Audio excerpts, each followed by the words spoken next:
सांसद दीपेंद्र हुड्डा आज कांग्रेस पार्टी के हरियाणा मांगे हिसाब अभियान के तीसरे दिन पदयात्रा कर भाजपा सरकार के 10 साल के कुशासन के खिलाफ जवाब मांगा। उन्होंने कहा कि हरियाणा मांगे हिसाब अभियान जन आंदोलन का रूप ले चुका है। पदयात्रा के दौरान दीपेंद्र हुड्डा के साथ सड़कों पर जनता का हुजूम उमड़ पड़ा। पूरी यात्रा रूट पर वे स्थानीय लोगों से मिलकर उनकी समस्याओं को सुन रहे थे। दीपेंद्र हुड्डा ने कहा कि प्रदेश में केवल विधायक ही नहीं, हरियाणा की जनता भी भाजपा का साथ छोड़ चुकी है। ये सरकार पहले ही अल्पमत में है। भाजपा को सत्ता में रहने का कोई संवैधानिक अधिकार नहीं है। दीपेंद्र हुड्डा ने मांग करी कि हरियाणा में तुरंत विधानसभा चुनाव कराए जाएं। भाजपा सरकार से हरियाणा मांगे हिसाब, इस अभियान को लेकर कांग्रेस पार्टी के जो सांसद हैं दीपेंद्र हुड्डा के कंधों पर यह अभियान लगा हुआ है। इसको कामयाब करने के लिए आज वो सुबह राई में थे, इस वक्त पानीपत में। क्यों हिसाब मांग रहे हैं और जो पार्टी के कार्यकर्ता हैं, जो नेता हैं, वो क्या सोचते हैं, हम तमाम मुद्दों पर इन लोगों से बात करेंगे। मैं सबसे पहले विजय जैन से बात करूंगी।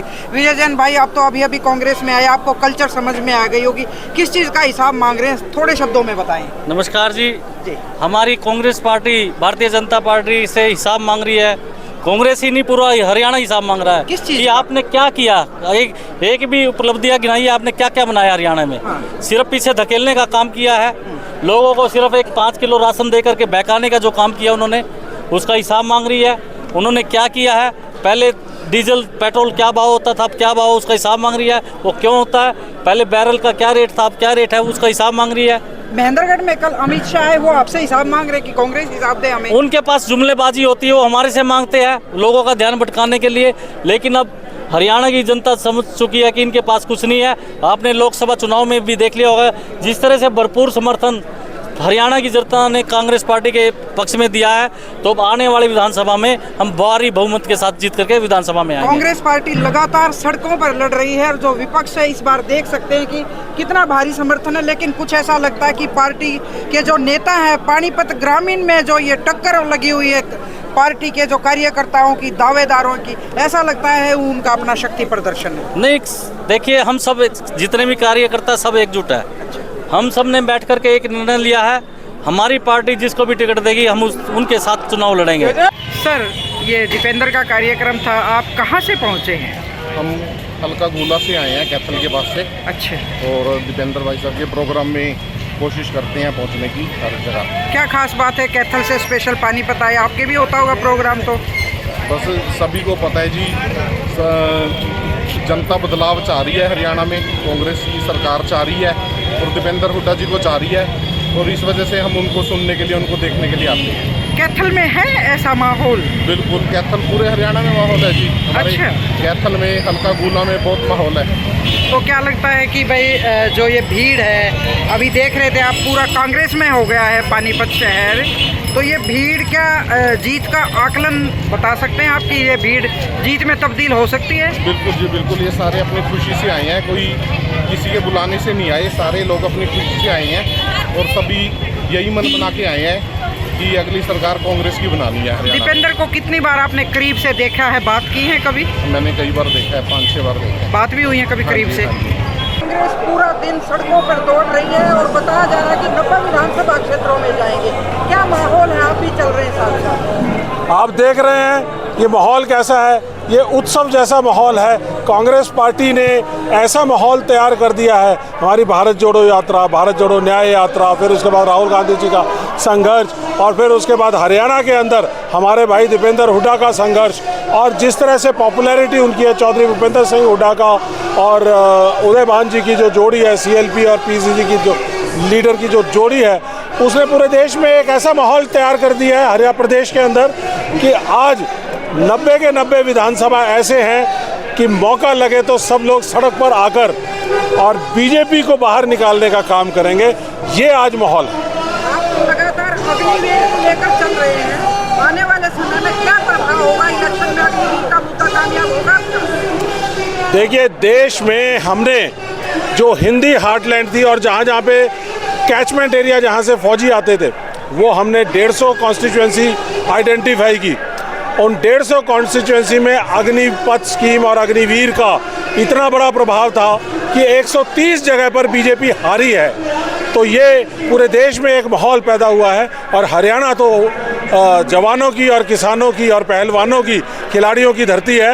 यहाँ पर हर परिवार से कोई ना कोई फौज में जाता है या पैरामिलिट्री फोर्सेस में जाता है या यूनिफॉर्म सर्विसेज में जाता है। यहाँ पर सब लोगों का एक ही फैसला है कि बीजेपी को भगाओ, अग्निवीर हटाओ, बीजेपी भगाओ। हरियाणा के अंदर भी बीजेपी को भगाओ, कांग्रेस की सरकार को लाओ। पानीपत से आए हैं। तो क्या लगता है कि जो किस चीज़ का हिसाब मांग रही है कांग्रेस? हिसाब इस चीज़ का मांग रहे हैं, बीजेपी सरकार ने पब्लिक के लिए कुछ किया नहीं है। कांग्रेस कह रही है भाई जो काम किए वादे किए तो करो पूरे, अब काम नहीं किया तो पब्लिक तो आगे आना है। हम कांग्रेस, लेकिन पानीपत की जनता ने, जैसे ग्रामीण की अगर बात करें और शहर की बात करें, दोनों बार भारतीय जनता पार्टी के लोगों ने आप ही ने जितवाया है। अब की बार हर तरह से पूरे हरियाणा में कांग्रेस की लहर है। हर तरफ से 70 सीटें कांग्रेस की ही आएंगी अब की बार। हर तरफ गाँव में, चाहे कस्बे में, चाहे शहर में, चाहे छोटा बच्चा चाहे बड़ा बच्चा, हर आदमी यही कह रहा है अभी कांग्रेस ही आएगी, बीजेपी अब की बार नहीं आएगी। इतिहास में एक बात है कि पानीपत की 3 लड़ाई, अब वह चौथी लड़ाई नजर आ रही है। कांग्रेस 2024 के विधानसभा चुनाव को लेकर जिस तरह से गंभीर है, सड़कों पर लड़ रही है, मैंने पहली बार देखा। और पानीपत ग्रामीण, पानीपत शहर हो, क्योंकि ये नेशनल हाईवे कांग्रेस के लिए लंबे समय से सूखा था, और जो 3 लड़ाई हुई, ऐसा लगता है कि चौथी लड़ाई अब जारी है। जो पानीपत ग्रामीण के जो दावेदार हैं, सुरेश आर्य हमारे साथ है, मैं इनसे पूछूंगी। सुरेश भाई, चौथी लड़ाई का बिगुल बजा दिया आप लोगों ने, क्या लगता है आपको? बहन जी, सबसे पहले तो आपको और आपके सभी व्यूअर्स को भी मेरे सादर नमस्ते। बड़ा अच्छा कहा आपने कि निश्चित तौर पे हमेशा से पानीपत तो परिवर्तन का पर्याय सदा से रहा है, चाहे वो मुग़ल काल हो, अंग्रेज़ों का काल रहा हो, साम्राज्यवाद उनका रहा हो, या लोकतंत्र का 1947 के बाद का रहा हो।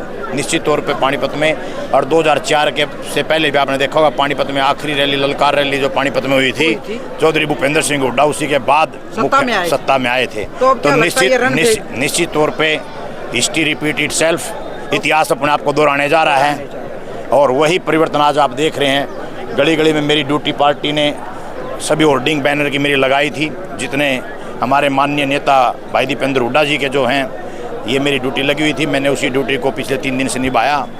तो आज आप देख रहे हैं चारों तरफ जन सैलाब। आप पीछे जाके ग्राउंड में आप देखें, आप इधर देखें, तो निश्चित तौर पे ये एक उस दिन का इंतजार है जिस दिन चुनाव आने जा रहा है। और एक बहुत अच्छा विषय है जो कांग्रेस पार्टी का, कि हरियाणा मांगे हिसाब। ये पूरे 10 साल का हिसाब है, क्योंकि मुझे तो लगता है इनको वोट मांगने का अधिकार ही नहीं है। सुरेश भाई, मैं आम लोगों से बात करी थी, आप नेता हैं, आप दावेदार हैं। कई लोगों ने मुझे कहा कि सबसे ज़्यादा जो बुरा हाल है नेताओं का, वो ग्रामीण में है, अपना अपना शक्ति प्रदर्शन कर रहे। ऐसा क्यों नहीं होता कि जिसको टिकट दे वही चुनाव जीत जाए? बहन जी, बुरा हाल तो मैं नहीं कहूँगा इसको, ना मैं इस शब्द को ठीक मानता भाई। जिस निश्चित तौर पे जहाँ पे हवा होती है, जो नेता 10 साल से अपने पसीना बहा करके पार्टी के दिन रात काम करता है, तो उसकी महत्वाकांक्षा होती है कि वो भी अपनी जनता का प्रतिनिधित्व करे, अपने हल्के का विकास करे। यदि वो इच्छा रखता है तो मैं इसको बुरा हाल नहीं कहूँगा। संख्या ज़्यादा हो सकती है तो वो अच्छी बात है, संख्या ज़्यादा होना नहीं है, लेकिन जो आपने कहा कि सब उस एक के साथ लगें, वो भी होगा, उसका समय आएगा भी। चलो देखते हैं। हाँ, उसका समय कि जो ये कांग्रेस में जो पानीपत ग्रामीण में ये जो टक्कर बजी हुई ना, इस टक्कर में कितने कामयाब होते हैं ये भी देखते हैं। कैमरे में थोड़ी देर में दूसरे लोग, हम सब मिलकर के ये जो जोर जुल्म चल रहा है 10 साल का, जोर जुल्म से टक्कर लेंगे। बहुत बहुत शुक्रिया सुरेश भाई। कहाँ से आए हैं आप? निम्बरी गांव से है जी। तो क्या माहौल है? माहौल तो कांग्रेस का ही है जी। यहाँ आप किसको सुनने के लिए आए? भाई यही आए हैं जी, मान ले देखने के लिए भाई क्या माहौल चल रहा है। यहाँ का भी जो गाँव में है सारे को, वो तो माहौल कांग्रेस का है। बाकी इकट्ठे हुए हैं यहाँ, तो भाई इकट्ठे होना भी जरूरी है जी।